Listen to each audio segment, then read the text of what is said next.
On reste en Chine qui connaît sa plus grande saison de voyage annuelle, une période de 40 jours avec des millions de personnes qui retournent dans leur ville natale pour retrouver leur famille en prévision du nouvel an chinois. Mais les autorités des transports déclarent qu'elles ne s'attendent qu'à 1,1 milliard de voyages cette année, soit une baisse de 60% par rapport au niveau pré-pandémique en 2019 en raison des flambées de Covid-19 dans certaines parties du pays et des mesures de lutte contre le coronavirus. Plus de précisions avec nos confrères de CCTV+.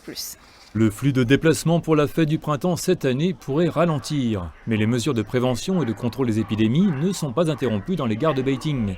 Les passagers scannent le code QR du kit de santé et passent par les machines de contrôle de la température avant d'entrer. Des panneaux au sol leur rappellent de garder une distance d'1 mètre sur les quais et dans les salles d'attente.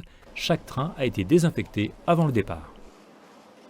La désinfection sera effectuée toutes les 4 heures sur chaque partie du train pendant le voyage. Lors du déplacement dans les zones à risque moyen et élevé de la Chine, la désinfection sera effectuée toutes les 2 heures.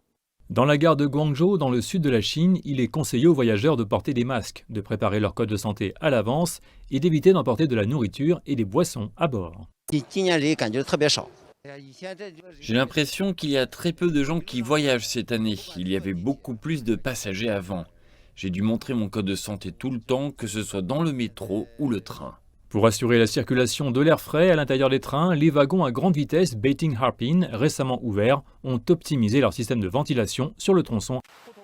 L'approvisionnement en air frais des différents types de trains s'est amélioré de 17% à 33%.